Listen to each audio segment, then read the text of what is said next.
evening and welcome. I'm your host, Sebastian Kienle. I'm 2014 Ironman World Champion. I'm now working at the MNSTRY marketing department in the triathlon area. And today we are talking about bicarb.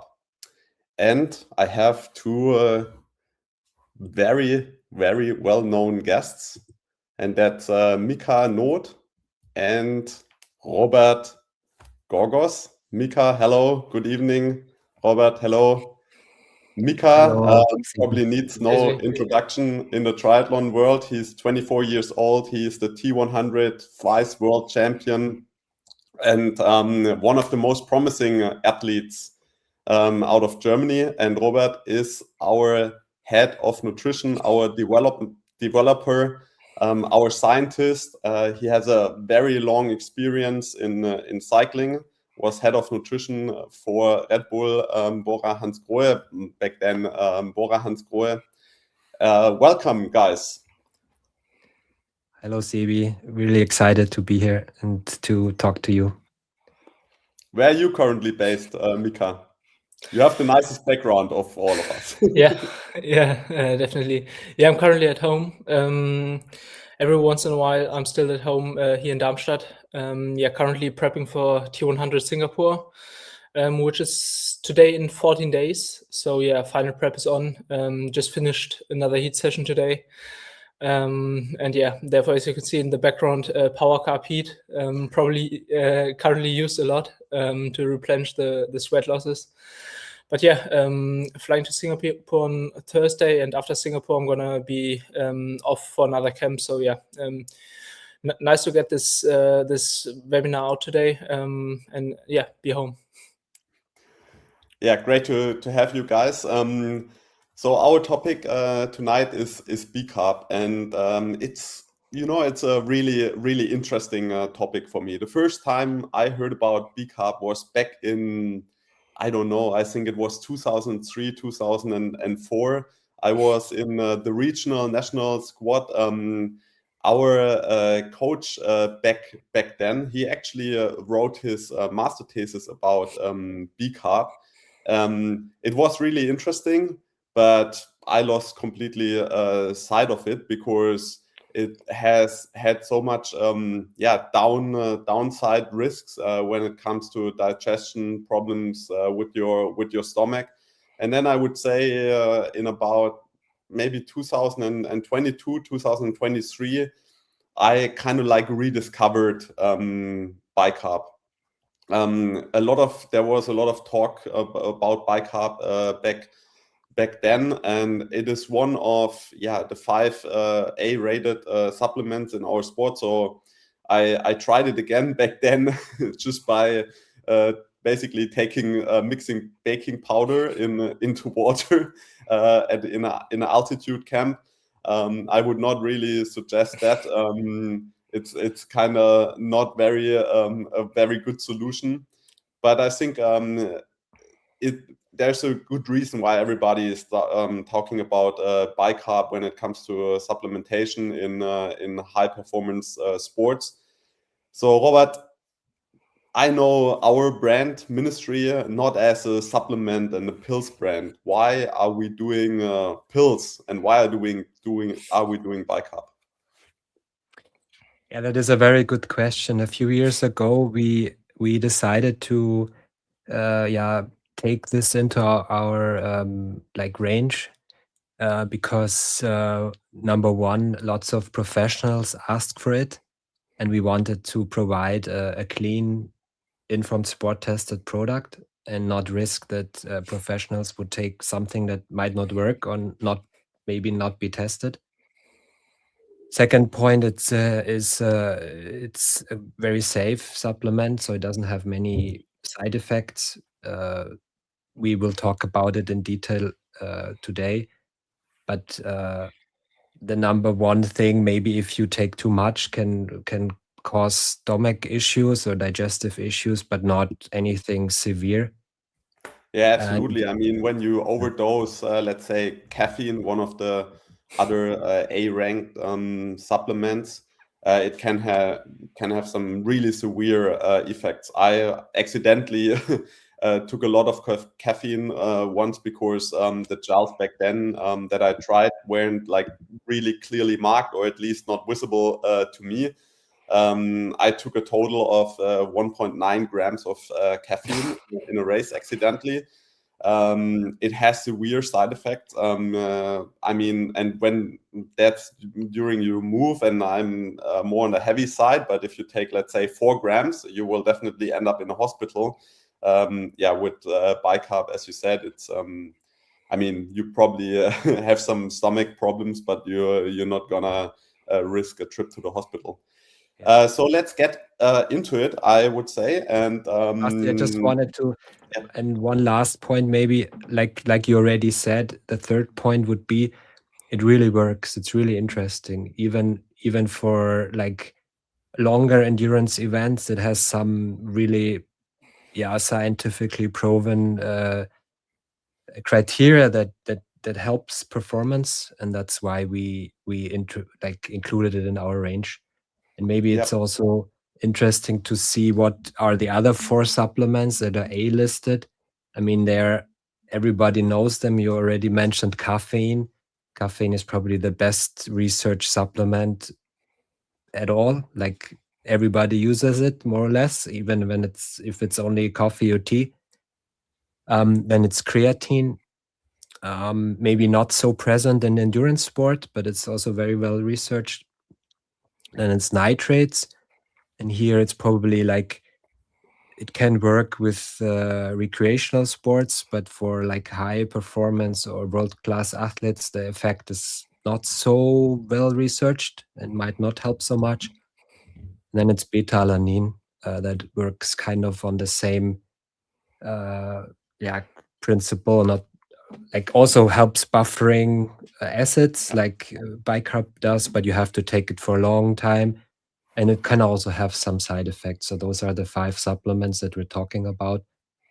And maybe we can get back to that later. Also, if it makes sense to mix those or take them together, or if they help each other or harm each other. Probably let's start with what bicarb actually is. Yeah. Okay, so maybe we start with a short overview, what we're talking about. What is bicarbonate, like you just said? How does it work? What does it do? What are the implications in triathlon? And why should we use it or maybe not use it? And then, of course, we have like enough time to answer questions from our listeners. What is bicarbonate? Is maybe we in Germany know it more like as hydrogencarbonate, but in English it's called sodium or potassium bicarbonate, and it acts as a strong base. It can bind H+ ions. H+ ions are produced as a byproduct of lactic acid. Lactic acid is quickly dissolved into H+ ions and lactate. So when we do like hard intervals or are in a race where less oxygen is available than we at the moment need, then lactic acid is produced, and then therefore as a byproduct H+ ions are also produced. So my first question here, Robert, directly. I always hear people talking about bicarb as that bicarb is buffering lactate acid. So is this true, or? No, bicarb is buffering the H+ ions, and actually lactate is not like something that is causing the burn or anything. We will see it in a second. The problem that is really causing the muscle problems are like present because of the H+ ions, and here bicarbonate can really help or decrease the symptoms more or less. What is important to know is that there's 2 forms. It's potassium and sodium bicarbonate. In the capsules that we offer, we have sodium bicarbonate, and in the gel that we also have, is a combination of sodium and potassium bicarbonate. We have to be just be aware that if you take bicarbonate in the recommended dosage, that you also ingest a lot of sodium. So a typical dosage for example, 70 kilogram athlete would be comparable to the intake of about 3 teaspoons of table salt. So that's a lot of salt. And some people say, well, why don't you take potassium bicarbonate then? I mean, potassium in high amounts can also have not so well effects on your metabolism. So you can take a certain amount of potassium, but if you took only potassium bicarbonate, that wouldn't work. So we have to choose a combination of both. And like we already said, sodium bicarbonate has not big side effects, just the salt part, and is really efficient. And what we didn't mention yet, it's also actually quite cheap. So so you can use it in training as well. It's not like when we talked pre this webinar, it's not a snake oil. It's good effects, and it's actually not expensive. So I think it's really interesting, and that's why also we decided to bring it in our portfolio. How does it work? Just quickly. When you, like I already mentioned it, when you do high intensity intervals, or when you're in a race, classically, I think you would think of a cyclocross race or a mountain bike cross country race, or those attacks in a bike race, but also maybe in a sprint distance, or the start of a swim in a triathlon, or in swimming, 200, 400 meter swimming, or middle distance running. So that is the classical disciplines that really produce a lot of H+ ions, because there's a lot of lactic acid produced, and then you can feel the burn in the muscle, the fatigue, and the blood can buffer with a few systems, but hydrogen carbonate or bicarbonate is the most prominent one. So that's really interesting. And therefore you can buffer those H+ ions that were built with the intensive muscle activity. They can be neutralized, and you can prevent that the pH drops too much. And what is really interesting, when you go into detail, we call it anaerobic glycolysis. So when you work out in those prescribed or described intensities, the pH in the muscle cell goes down, and it can impair the activity of glycolytic enzymes. And this is also, or enzymes, and this is also very interesting, because this is actually what is important for the energy production. It can also inhibit the calcium binding in the sarcoplasmatic reticulum. It sounds really complicated, but it's more or less what is covering the muscle fibers is the sarcoplasmatic reticulum. So also the muscular function can be inhibited, and therefore the onset of fatigue is accelerated. And chemically, bicarbonate is an extracellular buffer, but it also more or less works indirectly as an intracellular level, because it the metabolism always tries to keep a balance intra and extracellular. And if there's lots of bicarbonate present in the extracellular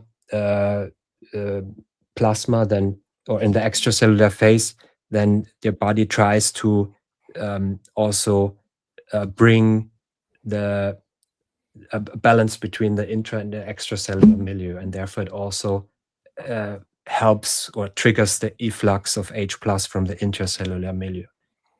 And we actually discussed this topic also a lot in our scientific gremium. And what we really know is that, or what we really do not know exactly, how much is really used when you do a set of intervals, for example. it's really difficult to predict, to say, okay, I do like 3 sets of 4 minutes VO2 max intervals. How much did that use up of my bicarbonate? And therefore, it's really interesting to try it in training and to see, how much do I need? Maybe do I need to top up? Maybe do I? This why we also introduced the bicarb gel that is also has energy and has a bicarb and is easy to carry, and we are not really willing to bring capsules in a training or race or so. So that's why we also have the bicarb gel. Robert, you really are a scientist. For me, it's also just bring it back to the to the everyday athlete. If I understand you right, that bicarb works a little bit like a sponge. If I put water on it, it absorbs it, like the H+ ions. But if I don't put water on it, it basically keeps the powder dry, and it's not gonna get used up, or is it just over time it just vanishes? I mean, we have what we work with is like is encapsulated bicarbonate. So we have a capsule that is resistant to the stomach acid, and if it wasn't in that stomach acid resistant capsule, it would get dissolved and there would be a lot of CO2 production and would more or less lead to burping, and it wouldn't reach more or less the gut and not the blood. Therefore, it needs to be transported through the stomach acid and to be absorbed more or less in the blood. And okay, but if I don't do any intense workout where I produce this H+ ions, let's say I'll take the recommended dose. Then it will. This is something that is just being discovered, but more or less, if there's no H+ ions being produced, then there won't be any big effect of bicarbonate. So it's really meant for intensive workouts, and there you can really feel the difference. And Mika, probably, haven't you been part of a study recently? What do you know what the goal of the study was? And wasn't this one of the goals to discover how long it stays in the blood and whatnot? I wasn't part of the study. I have the insights and results of the study. I think they're going to publish it soon. So I went to the APC of Red Bull, where they did like a cycling test where they cycled like steady for a couple of hours and then had like an all-out time trial, and they played around with the bicarb intake. Which is, I think, super relevant for like cyclists, because obviously, well, I mean, currently the cycling races are shifting, but usually they start pretty steady and then there's like a hill in the end or something. And of course, you just need the bicarb then. But for me, it's way simpler. I do know, like the cyclists don't really know when the first attack is going to go. They can only like expect it, unless you're Pogacar, then you're the one who can attack. But for me, it's very simple. I do know the race start time, so I can time my intake accordingly.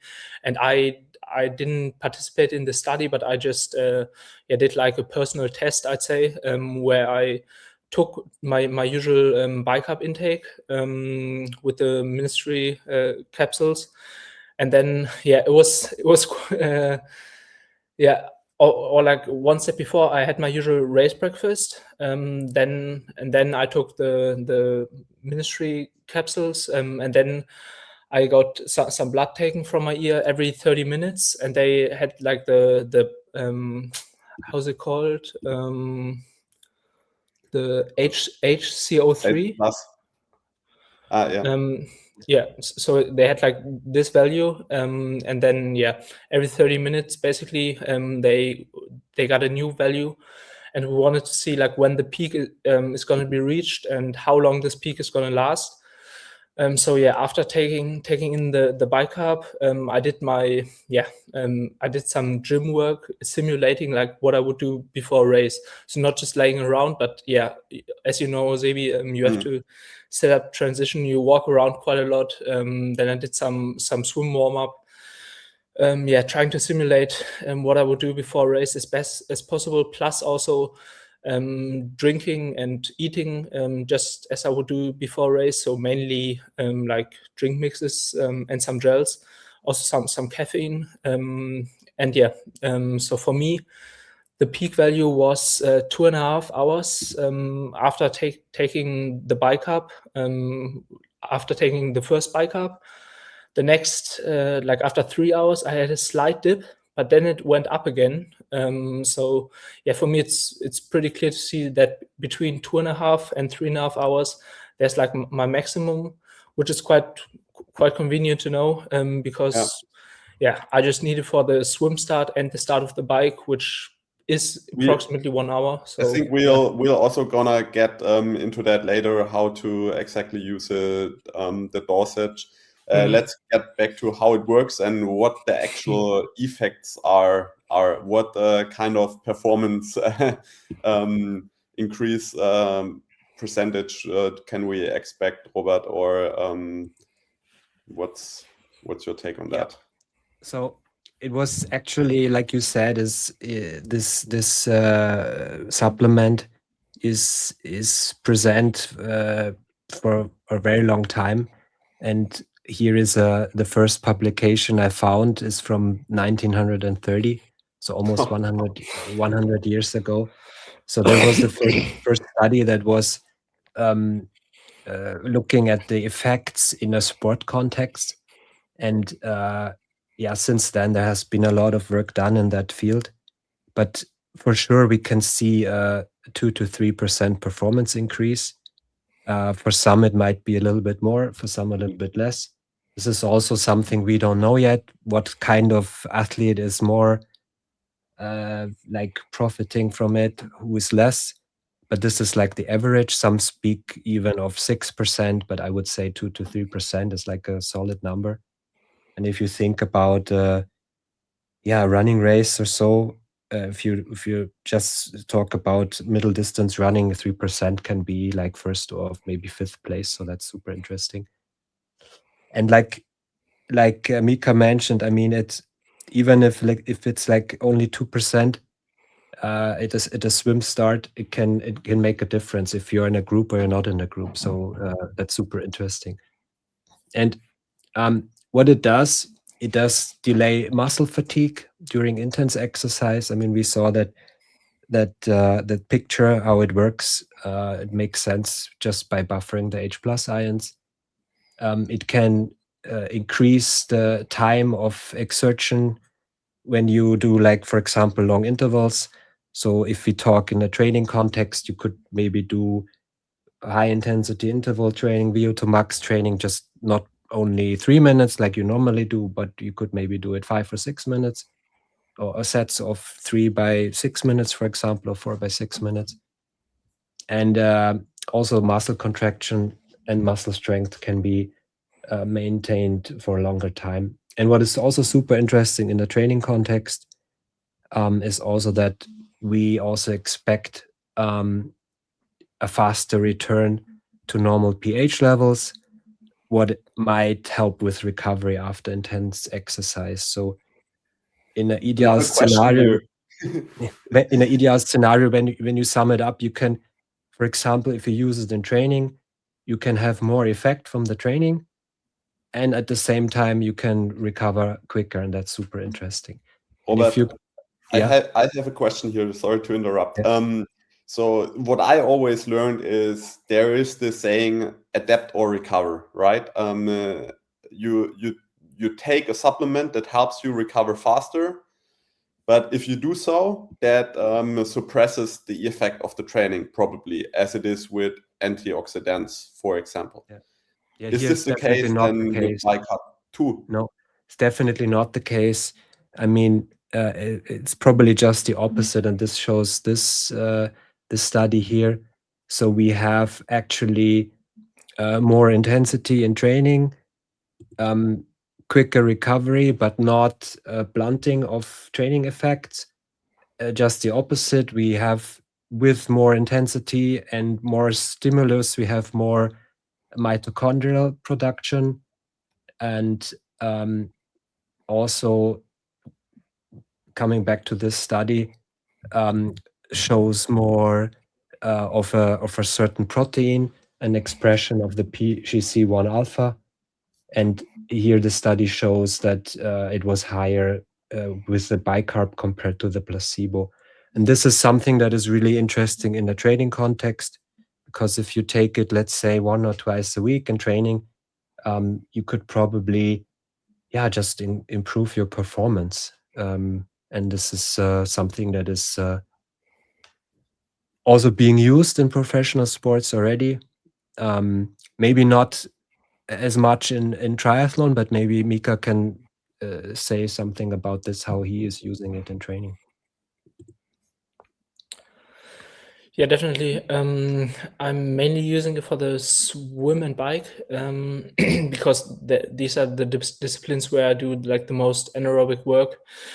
I mean, for the swim, obviously, the takeoff speed is quite important, especially with more and more short distance athletes coming over to middle and long distance racing. And also, like, currently, I'm mainly focusing on T100, where we usually got like multi-loop courses, even on the swim. So the it's like probably 200 to 400 meter to the first buoy usually, which is like 2 to 4 minutes. And these 2 to 4 minutes are always for sure anaerobic, and therefore very fast. And I of course want to simulate that in training, get that takeout speed, which requires like plenty of like hard 50-meter sprints, 30-second to 1 minute efforts, depending if I do 50 or 100 meters. And one thing I discovered, which I wasn't aware of immediately, but for me, like the biggest benefit is when I'm on altitude training camps. Because in altitude, like my swimming really sucks. It's very hard to swim fast there. I mean, for the easy swimming, I don't really care. I just go like 3 to 4 seconds per 100 meters slower, but I still got the same metabolic stimulus. Which for the run, for example, is quite nice because you can run a lot slower, which is a lot less impact on the bones and ligaments and stuff like that. But for swimming, I feel like when I'm too long in altitude, my swim shape really decreased because like my muscles just don't get the same stimulus as I would get at sea level. So for example, here I would swim like hard hundreds in like 103, 104, and up there it would be 108 for like the same effort. But with the help of bicarb, I can get to like 105 even in altitude, which for me, it's a huge benefit because like that's what really suffers in altitude. And now I use it actually twice a week when I'm in altitude swimming there. And then when I come back at sea level, I can race straight away. Because usually I always struggle to race straight away off of altitude because like my swim takeout speed would just be too slow. But now I can I feel like I don't lose too much there. And so that's for me like the biggest benefit. Obviously it's not probably not very relatable for most guys, but that's just one example. But I mean, you can always transfer to yourself. Even at sea level, you can just go faster with bicarb, increasing your takeout speed, which, in my views, even for age group athletes, it's always good to have like better takeout speed. And then on the bike, it's pretty classic way to use it, I'd say, just to get more stimulus, as Robert described. I mean, if I can stay at 500 watts for 1 more minute, it's just more oxygen uptake. And therefore just like a better training stimulus. I mean, I wish I was your age again, where I had no problem to go at that speed, or not at that speed, but with that intensity. But especially in my experience, when I got older, I hit the ceiling of my VO2 max. And the most important thing at one point was improving that again. And that's so tough because your VO2 max naturally just deplenishes, right? After, let's say, you turn 20, 26, 20, 28, it's getting more and more difficult. And I think that was the time when I started to look into that again. And then obviously with my hobby, high rocks, it's meant for a sport like high rocks. But let's go more into detail on how to use bicarb in triathlon. Yeah, so we just talked about that it can improve adaptations from training. It can even increase mitochondrial production and therefore just overall performance. What is really interesting is that future will show if it also improves performance at lower intensities. There was an actual study done in Brazil that showed even effects at 4 millimoles, like really good effects at 4 millimoles, so not at super high intensities. And there were also a small effect at 2 millimoles. I also discussed it in our gremium, and this really, like from a metabolic standpoint, doesn't make sense. And we will have to see how that works and if it works. But I mean, the 4 millimole lactate threshold is also interesting, that you can see improvements here as well. In a classical triathlon race, it would probably typically be used in a sprint or maybe Olympic distance. But like Mika said, I mean, the starts of a swim, or if you do loops, then there's always some intensive surges, so it can also make sense in longer races. Or maybe also could make sense if you plan an attack, maybe on the bike or on the run, that you use it strategically ahead. And what we know is that if you use it if you, for example, do the preloading ahead of the race, and then you want to use a top-up strategy for a long race, and it's a good time frame to use it around 40 to 60 minutes before you want, for example, that extra top-up in the form of a gel, for example, to be effective. So when you say, okay, I plan to attack at this point, then you should think ahead and take it early enough to have that effect.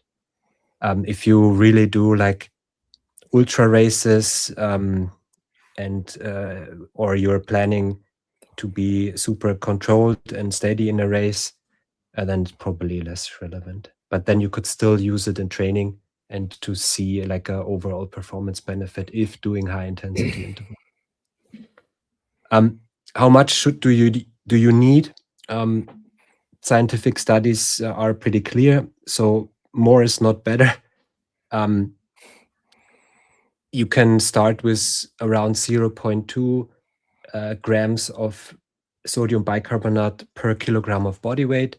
So for example, if you're a 70 kilogram athlete, that would translate to 14 grams and go up to around 21 grams. And you should use it 1 to 3 hours before exercise or racing. What is important here, that most research is done on men, and there's only very limited studies done with female athletes. Right now, for example, in cycling, we have a female team that we sponsor, Canyon SRAM. We use the same amounts of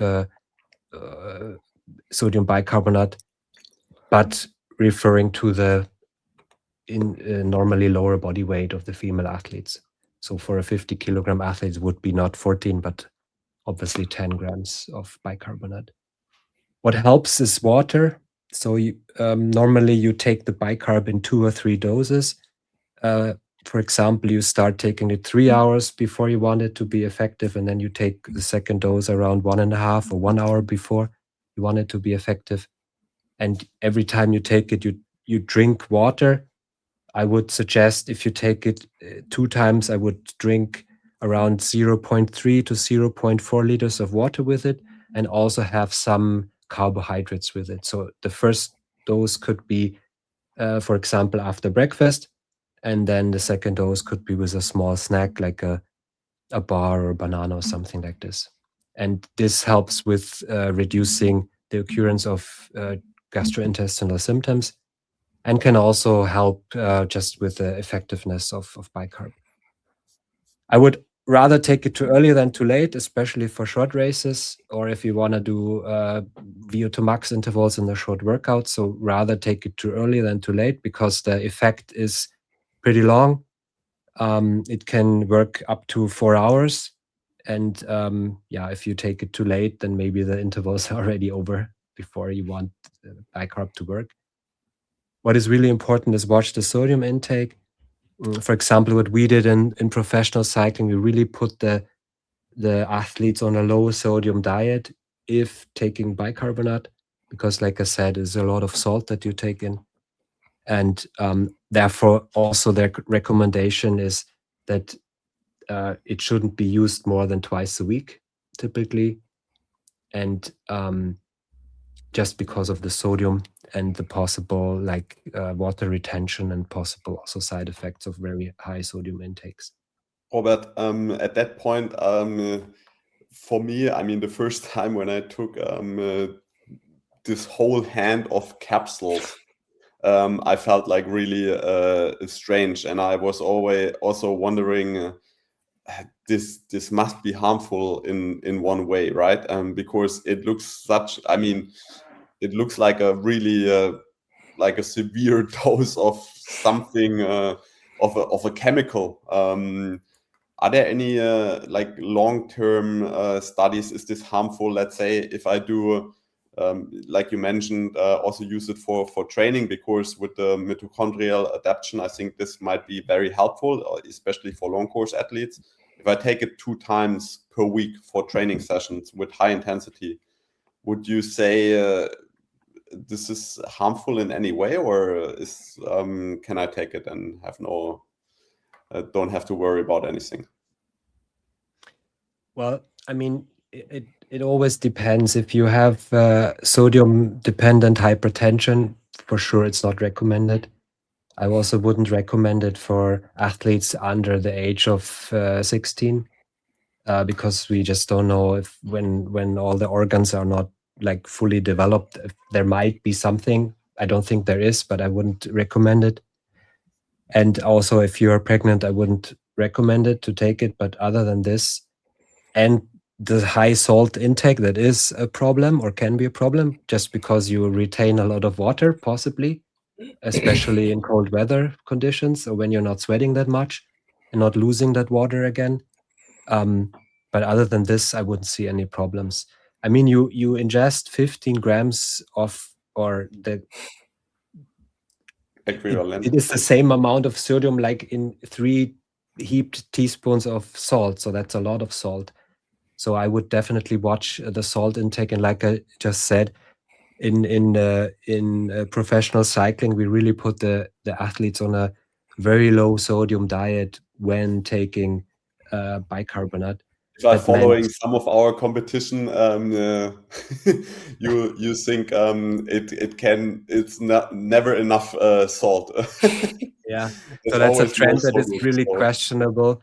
And for sure, you need salt. It also helps with carbohydrate absorption in the gut. It helps with replenishing what you lose through sweat, but you don't need grams and grams of sodium in to replenish those losses. Yeah, and that's also for me like practical recommendation, which I'm not sure if everyone's aware of it, but if you check like the different gels that MNSTRY have, they basically all have slightly different sodium contents, which I know for some people they think, it's a bit annoying, I have to calculate it every time. But I see it as a benefit, meaning that if I take bicarb, then I choose the gels with less sodium. And if I don't take it, I can choose a different gel with more sodium. I mean, in the drink mixes, it's quite obvious with the heat products, but like be aware that even the gels have quite different sodium contents, which you can then use to dial it in depending on your needs. Yeah, that was exactly our idea. So we have more or less sodium-free products, like also jellies and gels and chews now. And we have the typical amount in a sodium-containing jelly or chew is 200 milligrams. So it's not super high, but still we would recommend if you're taking sodium bicarbonate, especially in training, I wouldn't use sodium-containing products on top of it. So that's why we have those low-sodium products as well. Yeah. So what's also interesting is there have been studies looking at the efficacy of the co-ingestion with other supplements like caffeine, creatine, beta-alanine, or even ketones. And we see here that a combining beta-alanine and sodium bicarbonate might be interesting. This is probably the only combination that could work on, in this combination. We don't have beta-alanine in our portfolio, and I see the questions already in the chat. And we will probably also not put it in the portfolio because of the side effects. It causes a lot of tingling on your skin. It has to be taken for a long time. It's quite expensive. So that's why we opted for the other option with sodium bicarbonate, because it can be taken on the day of when you want it to work. So it can be taken short term. It's quite cheap and has more or less no side effects. Expect the sodium. Mika, are you taking any other of those 5 supplements? I guess caffeine, probably. Caffeine, yes, and I've tried them all, but yeah, currently I'm only using caffeine and sodium, the bicarb. Yeah, for me it's caffeine and creatine and sodium bicarbonate for the very high intense sessions. I think especially the older athletes and also female athletes might look into creatine as well. But also to answer the question about beta-alanine from another perspective, as MNSTRY, as a brand, I think we are all only putting a product out there that is different than other products. And with beta-alanine, it's very you just buy beta-alanine and then print your brand on it. There's not much more to do. It's the same with creatine. There's basically just one really good source for creatine. If we sell creatine, it's basically the same creatine everybody else is selling. With the bicarb, the main difference, at least in the capsules, is the capsule itself, as Robert already explained. Which then probably leads us to one of the other questions I saw in the chat, and that's, is it the difference if I take the capsules or the gel? Can I just preload with the gel? Or, I mean, that would be a lot of carbs, right? Robert, what do you think? Exactly. I mean, the capsules are energy free, so it is meant to be taken in combination with carbohydrates. And I think it's still valuable to also eat real food and not only live from gels. And that's why I think the loading should be with the capsules, and the top up if you need it to work for longer than, let's say, 2 or 3 hours, then you can use the gels. You can also use a combination. If you really like the gel, you can decrease the amount of capsules, and like instead of 5 capsules, you can take a gel, because it has 5 grams of sodium bicarbonate, or sodium and potassium bicarbonate. But this is the system we invented, is a combination of the capsules, and if you need a top up of the gel. How would you use it strategically? Or how would you, if you never used it before, how would you do it? I mean, the first question I think is do you really need it? If you're just a recreational athlete who does only endurance training and only do triathlon because of health benefits, cardiovascular training, then I don't think bicarbonate is for you. But if you are really doing like a high performance training and do hard VO2 max sessions, want to improve your VO2 max, want to increase your mitochondrial production, then it could make sense. Maybe it could be interesting to also look what other supplements are on your menu. Do they make sense? Do they maybe not really have some benefits? And maybe you can also just look into this. Maybe this could also be a good topic for another webinar where we look at supplements in general.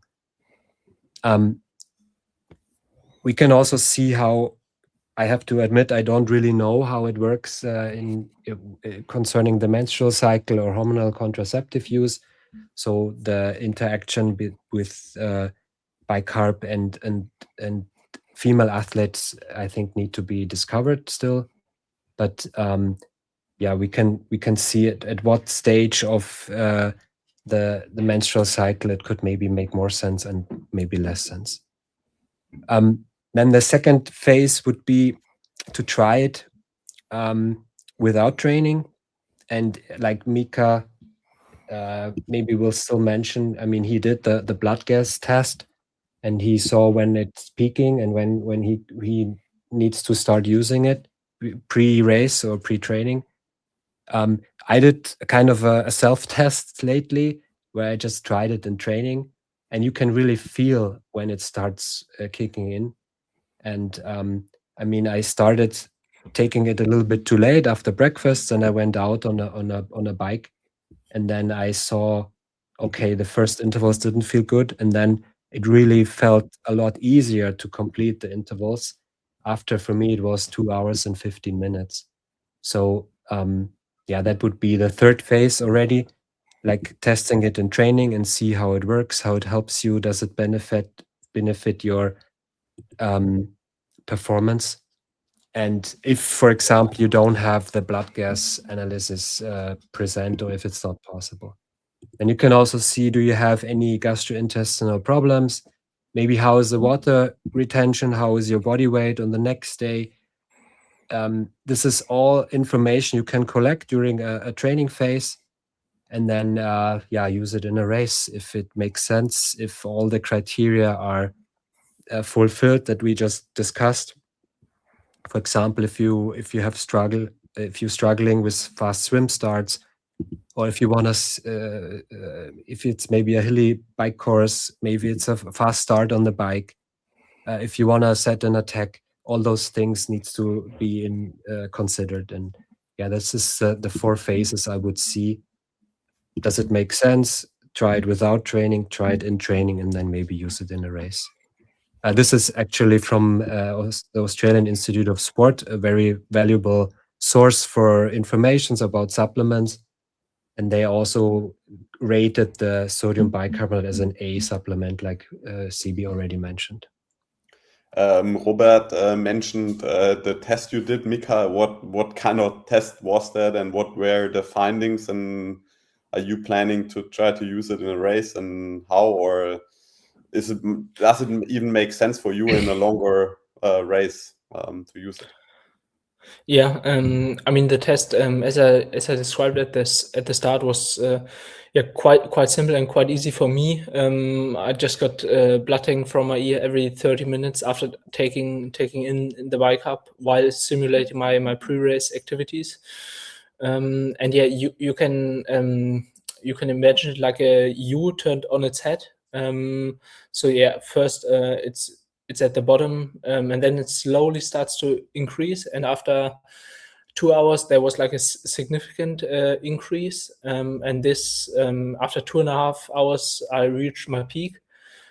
And then it basically stayed more or less there. I mean, it dropped slightly, then it went up again after 3 hours, and then it slowly went down.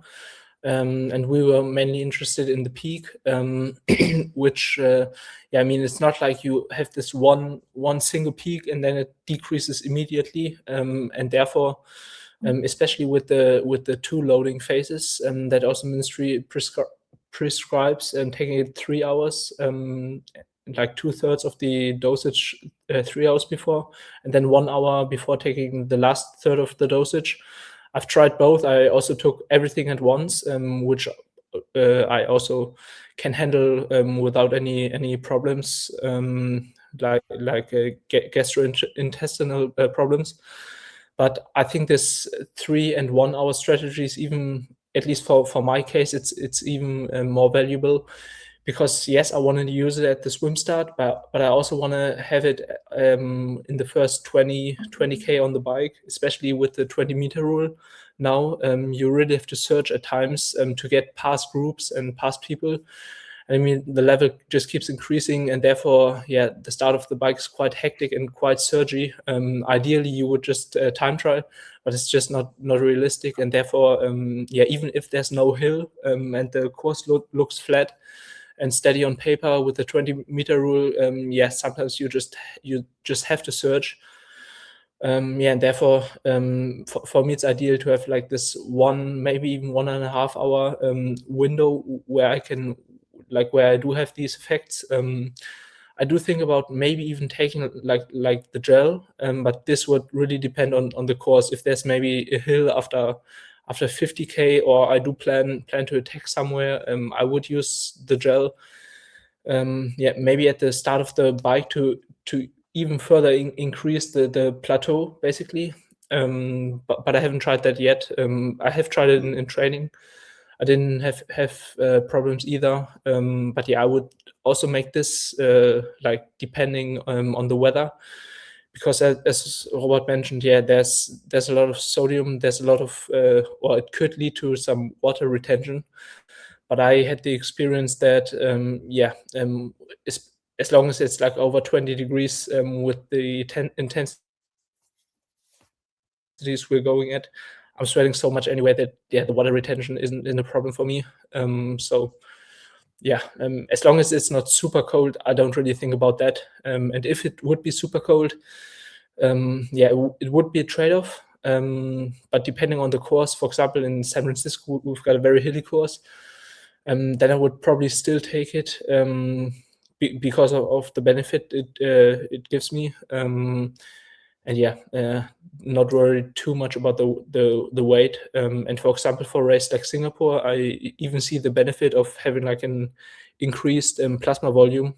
And I know I'm going to sweat so much anyway that I don't really care about the weight. Yeah, also, I mean, sorry. from my side, so just for one thing to clarify, what was measured when you got taken the blood samples, it was just the concentration of bicarb in your blood. Is that right? Yes, HCO3. I see the graph, and I started with values at 24, so it's not at 0 when you don't take any bicarb. There's always some bicarb, but once it, like my peak was at above 30 millimole per liter, and then it stayed there for a while. That's like the range they told me where you can expect to have these performance increases. Some real nerd talk. I mean, that's what we are here for. But also, let's get back to how to use bicarb in triathlon. For me, for example, I mean, it would have been super helpful. Unfortunately, I never really tried, because back then the technology was just not really there, or it meant you have to put the bicarbs in capsules by yourself. It was a swim start, of course. For me, I probably had the highest heart rate, the highest concentration of lactate acid 5 minutes into a race that lasts for 8 hours or 7.5 hours. And it was do or die for me in the swim. So that would have for sure helped. But I think also the potential trade-off that you might have in let's say in cycling, where you have to climb mountains and watt per kilogram body weight is pretty much everything.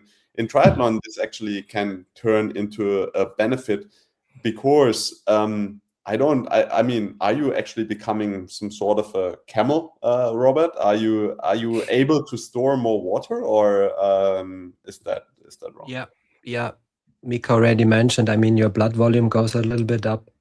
You store a little bit more water in hot days. It can be actually quite helpful.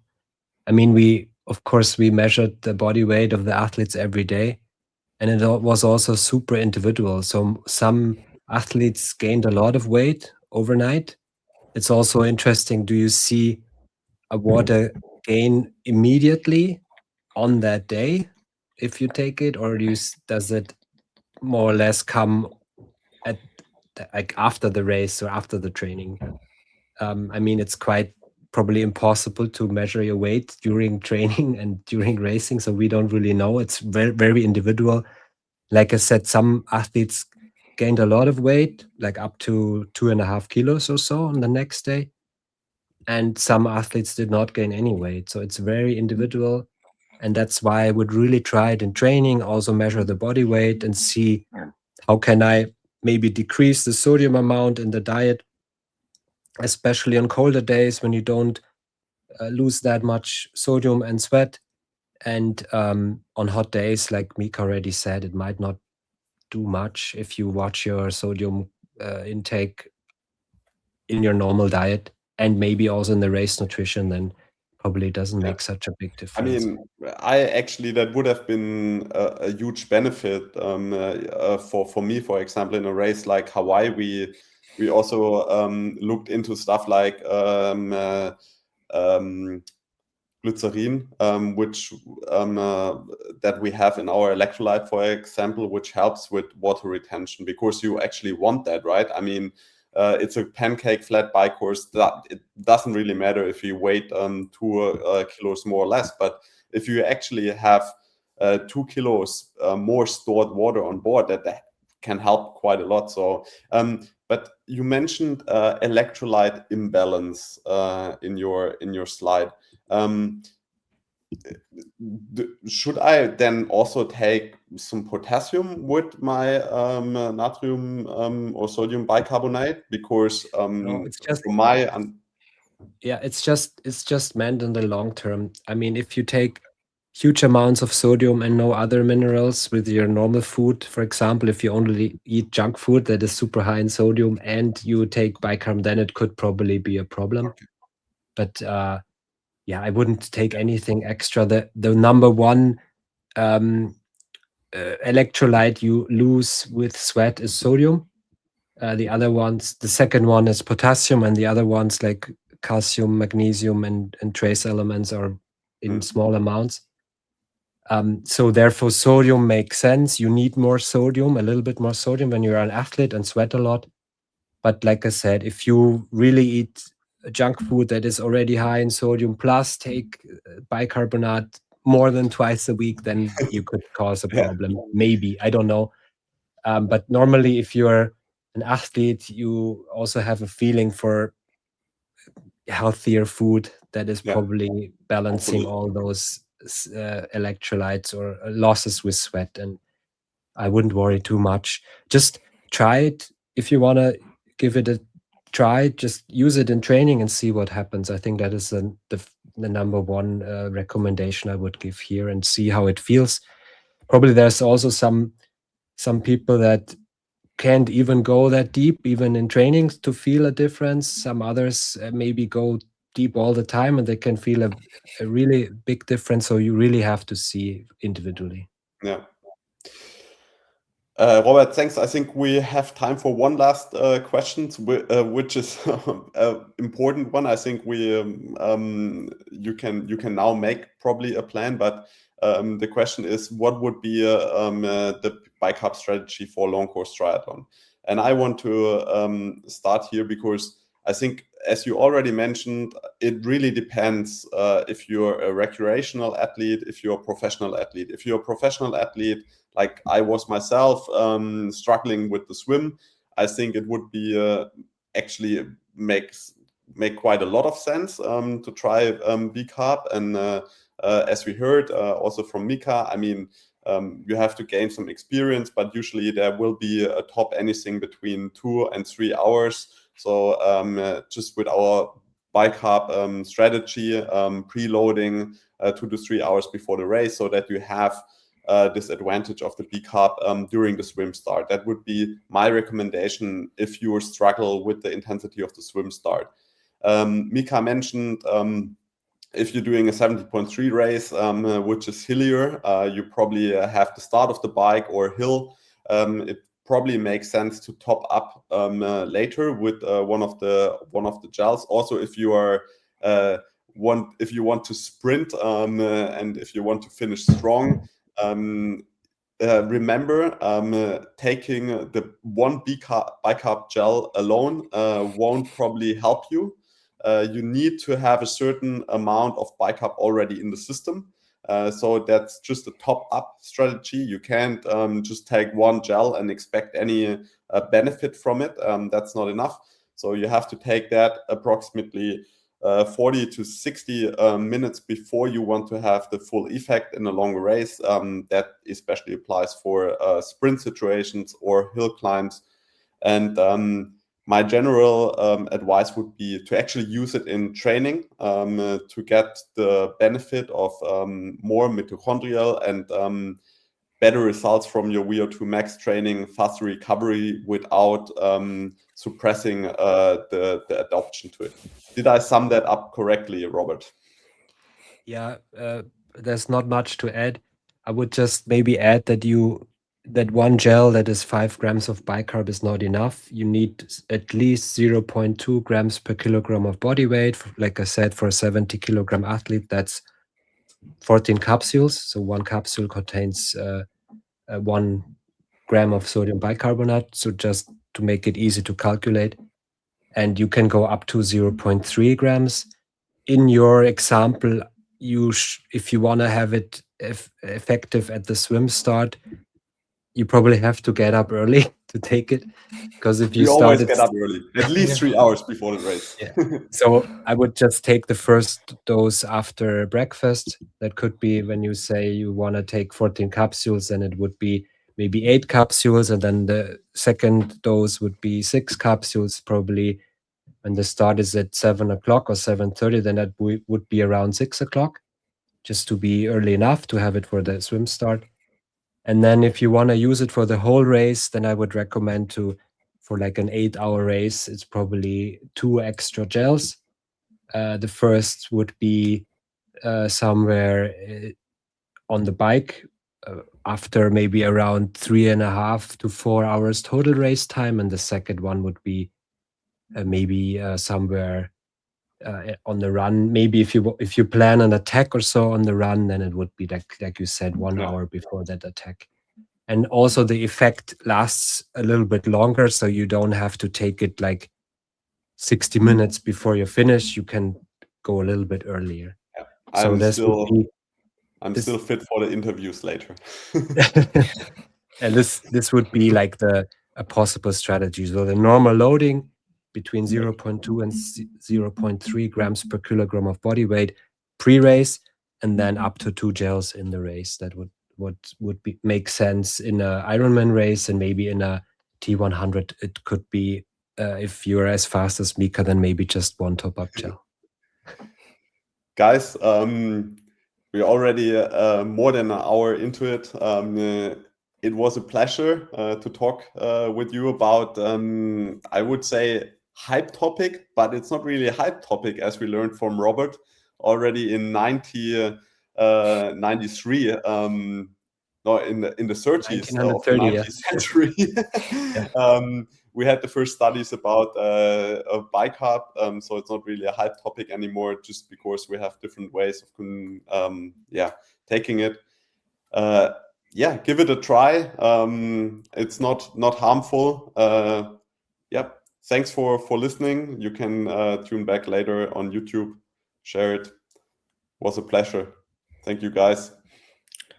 Thank you, Mika. Thanks, Thank you, Ivi. Basti.